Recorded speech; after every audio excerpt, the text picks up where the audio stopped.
नामो निशान को मिटाने की मांग जितनी तेजी से बढ़ रही है, उतनी ही तेजी से इस मुद्दे की सियासत भी पूरे महाराष्ट्र पर हावी हो रही है। महाराष्ट्र की महायुति सरकार और एनडीए इस मुद्दे के समर्थन में मजबूती से खड़ी दिखाई दे रही है, तो दूसरी तरफ विपक्ष ने इसे एक ध्यान भटकाने वाला मुद्दा बताया है। औरंगजेब एक बहुत खतरनाक और बहुत ही नीच आदमी था। तो मुझे लगता है कि अभी क्या करना है, माननीय देवेंद्र फडणवीस, एकनाथ शिंदे जी, अजित दादा पवार है, इन लोगों ने लॉ एंड ऑर्डर की स्थिति निर्माण ना हो, किसी की भावना को ठेस ना पहुंचे, ऐसा निर्णय लेना चाहिए। और औरंगजेब वाली ये इसलिए उठाई जाती हैं क्योंकि अपनी नाकामी पे पर्दा डालना चाहते हैं। तो हमारे छत्रपति शिवाजी महाराज जो हमारे पूजनीय हैं, हमारे परिवार के हैं, यहाँ जितने लोग खड़े हैं इन सब के परिवार के वो लोग, शायद बीजेपी के परिवार के नहीं हो सकते छत्रपति शिवाजी महाराज। ये बात मैं बड़ी जिम्मेदारी के साथ कह रहा हूँ। इस विरोध के सुर इतने तीखे हो गए हैं कि अब महाराष्ट्र सरकार के कार्यकाल की तुलना औरंगजेब के दौर से कर दी गई है। कांग्रेस के इस तुलना को तुरंत और करारा जवाब भी मिल गया। आज देवेंद्र फडणवीसही तेवढेच क्रूर आहेत, सदाकदा धर्माचा आधार घेतात आहे, मात्र संतोष देशमुख सारख्या हत्या ज्या होतात आहे, जिथे खासदारांच्या लेकीबाळी सुरक्षित नाही, हा प्रकार आज दुर्दैवानं आज महाराष्ट्रात हा देवेंद्र फडणवीस सारखाच आहे। त्यामुळे औरंगजेब आणि देवेंद्र फडणवीस यांचा कारभार एकसारखा आहे। औरंगजेबी म्हणजे ही काँग्रेसची जी काही औरंगजेबी वृत्ती या ठिकाणी त्यांच्या कृत्यातून दिसते। काँग्रेसने देखील या ठिकाणी छत्रपती संभाजी महाराजांना झालेला अन्याय, त्याचा इतिहास वाचावा, छावा सिनेमा बघावा आणि मग उदात्तीकरणाचा विचार करावा। हालांकि इस पूरे मामले पर एनसीपी बचती हुई नजर आई। नाही, हा पक्षाचा विषयच नाहीये, हा शेतकऱ्यांच्या अन्यायाचा विषय आहे। प्रत्येक गोष्ट कधीतरी चांगल्या कामासाठी राजकारण बाजूला ठेवून आयुष्यात लढावं लागतं, तशी ही परिस्थिती आहे। अब इस मुद्दे पर सियासत कहां जाकर थमेगी, फिलहाल ये कहना मुश्किल है, लेकिन इतना तय है कि महाराष्ट्र में यह मुद्दा जल्दी थमने वाला नहीं है। Bureau report, Republic Bharat. और खबरों में आगे बढ़ते हैं। सोशल मीडिया इन्फ्लुएंसर जो महाकुंभ से चर्चा में आई हर्षा रिछारिया संभल पहुंची है। संभल पहुंचकर महादेव मंदिर में उन्होंने पूजा की है। संभल में जिस तरीके से स्नातन की निशानियां, स्नातन के प्रतीक एक के बाद एक मिल रहे हैं और संभल इसी कारण चर्चा का केंद्र इन दिनों बना हुआ है, तमाम सनातनियों की आस्था का केंद्र बना हुआ है। ऐसे में महादेव मंदिर में हर्षा रिछारिया ने पूजा अर्चना की और महाकुंभ में से हर्षा रिछारिया चर्चा में आई थी। संभल को मैंने बहुत कैजुअल वे में लिया था कि मुझे संभल जाना है, एक ऐसी पवित्र नगरी जिसके बारे में हमें पता चला है। और आई एम श्योर कि अभी बहुत सी पॉपुलेशन हमारे देश की, भारत देश की ऐसी है जिनको अभी संभल के बारे में नहीं पता है। हमें उन तक पूरी जानकारी पहुंचानी है कि संभल कहाँ है, संभल क्या है, संभल का इतिहास क्या है और संभल का आने वाला कल क्या है। तो यही सब जानने के लिए और अपने सनातनी परिवारों से, भाई बहनों से मिलने के लिए मैं संभल आई हूँ। और वहीं दिल्ली के जंतर मंतर पर आज all India Muslim Personal Law board के तहत मुस्लिम इकट्ठा होने वाले हैं और जो वक्फ संशोधन बिल लाया जा रहा है उसके लिए जोरदार प्रदर्शन करने वाले हैं। अब ये प्रदर्शन क्यों हो रहा है और आखिरकार मुस्लिम संगठन की मांग क्या है, इस रिपोर्ट में आपको समझाते हैं।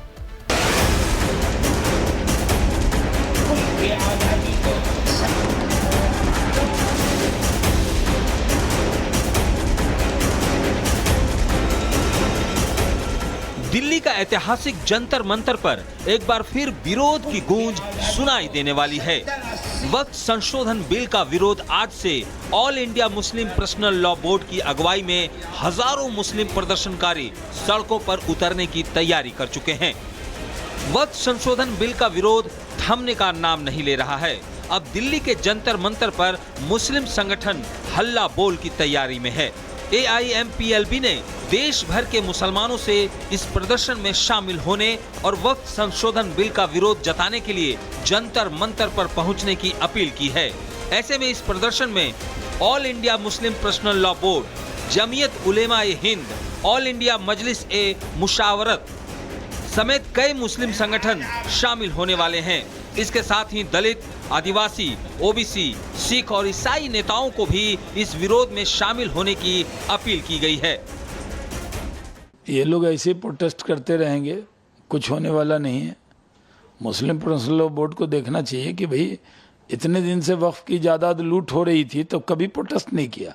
आज उस लूट की छूट को रोका जा रहा है तो उसमें प्रोटेस्ट कर रहे हैं। ये क्या तरीका है? सरकार द्वारा संसद में पेश किए जा रहे वक्फ संशोधन बिल का मुस्लिम संगठन शुरू से ही विरोध कर रहे हैं। दरअसल उनका मानना है कि इससे मुस्लिमों के अधिकारों का हनन होगा और उनकी संपत्तियों पर कब्जा हो सकता है, जबकि सरकार का दावा है कि यह विधेयक वक्फ संपत्तियों के बेहतर प्रबंधन के लिए है। संसद में बजट सत्र के दूसरे चरण में भी वक्फ संशोधन को लेकर जोरदार हंगामा देखने को मिल चुका है। जेपीसी की रिपोर्ट के बाद अब केंद्र सरकार वक्फ संशोधन बिल को पेश करने की तैयारी में है, तो वहीं विपक्ष लगातार इसका विरोध कर रहा है और अब इसके खिलाफ मुस्लिम तंजीमें भी सड़क पर उतरने जा रही है। ऐसे में सवाल उठता है कि क्या all India Muslim Personal Law board से लेकर जमीयत उलेमाए हिंद सहित तमाम मुस्लिम संगठन इस बार भी सीएए और एनआरसी की तरफ सरकार पर दबाव बनाने में कामयाब हो पाएंगे? Bureau report, Republic Bharat. और अब एक अच्छी खबर है, मिशन चंद्रयान 5 को केंद्र की मंजूरी मिल गई है। इसरो प्रमुख ने इस बाबत जानकारी साझा की है। तो बड़ी जानकारी, मिशन चंद्रयान 5 को केंद्र की मंजूरी मिल गई है। वी नारायण प्रमुख ने इस बाबत जानकारी दी कि केंद्र की तरफ से मिशन को मंजूरी मिली। बेंगलुरु में इसरो चीफ का पदभार संभालने के बाद एक कार्यक्रम में उन्होंने इस बाबत जानकारी दी है। उन्होंने बताया कि अभी 3 दिन पहले ही हमें चंद्रयान 5 मिशन के लिए मंजूरी मिली है। इसमें जापान हमारा सहयोगी होगा। चंद्रयान 3 मिशन के लिए 25 किलोग्राम का रोवर ले जाया गया था, जबकि चंद्रयान 5 मिशन की बात करें तो चंद्रमा की सतह का अध्ययन करने के लिए 250 किलोग्राम वजनी रोवर ले जाया जाएगा। और वहीं प्रधानमंत्री नरेंद्र मोदी लेक्स फ्रीडमैन के साथ पॉडकास्ट में शामिल हुए। उस दौरान इन्होंने निजी जीवन से लेकर के सार्वजनिक जीवन के बारे में खुलकर बातचीत की और यहाँ तक गोधरा दंगों को लेकर के, आरएसएस के साथ जुड़ने को लेकर के भी बहुत कुछ कहा। क्या कुछ प्रधानमंत्री की तरफ से इस पूरे पॉडकास्ट में कहा गया है, देखिए आप।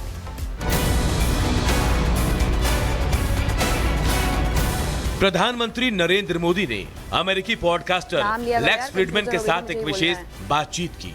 3 घंटे से ज्यादा के इस पॉडकास्ट में पीएम मोदी ने अपने निजी और राजनीतिक जीवन, भारत में लोकतंत्र, भारत पाकिस्तान के रिश्ते, डोनाल्ड ट्रंप और शी जिनपिंग से लेकर गुजरात दंगे समेत तमाम मुद्दों पर खुलकर अपनी बात रखी। पीएम मोदी ने इस पॉडकास्ट में देश और राजनीति से जुड़े मुद्दों पर तो बात की ही, साथ ही उन्होंने तमाम वैश्विक मुद्दों पर भी अपना पक्ष रखा। डोनाल्ड ट्रंप के साथ शी जिनपिंग से दोस्ती और भारत चीन के संबंधों को मजबूत बनाए रखने पर जोर दिया। 2020 में जो सीमा पर जो घटनाएं घटी, उसके कारण हमारे बीच स्थितियां काफी दूरी की बन गई। लेकिन अभी राष्ट्रपति श्री के साथ मेरा मिलना हुआ, उसके बाद सीमा पर जो चीजें थी उसमें नॉर्मल से आ चुकी हैं। 2020 के पहले की स्थिति में हम लोग अब काम कर रहे हैं। अब धीरे धीरे वो विश्वास और वो उत्साह और उमंग और ऊर्जा वापस आ जाए, वो उसको एक थोड़ा समय लगेगा कि बीच में 5 साल का अंतराल गया है। भारत के धुर विरोधी पाकिस्तान को पीएम मोदी ने विश्वासघाती बताया। साथ ही साफ किया कि इसी वजह से बार बार पाकिस्तान के साथ दोस्ती की कोशिश नाकाम हो रही है। मैंने मेरे शपथ समारोह में पाकिस्तान को स्पेशली इनवाइट किया था ताकि एक शुभ शुरुआत हो, लेकिन हर बार हर अच्छे प्रयासों का परिणाम नकारात्मक निकला। हम आशा करते हैं कि उनको सद्बुद्धि मिलेगी और सुख शांति के रास्ते पर जाएंगे और वहां की आवाम भी दुखी होगी, ऐसा मैं मानता हूं कि वहां की आवाम भी ये नहीं चाहती होगी कि रोजमर्रा की जिंदगी जिए इस प्रकार के मारधाड़, लोही लुहान, कटको। गोधरा दंगों पर सवाल उठाने वालों को भी पीएम मोदी ने 2 टूक जवाब दिया और कहा कि अदालत का निर्दोष ठहराने के बावजूद हमें बदनाम करने के लिए गोधरा दंगों को लेकर झूठी कहानी गढ़ी गई।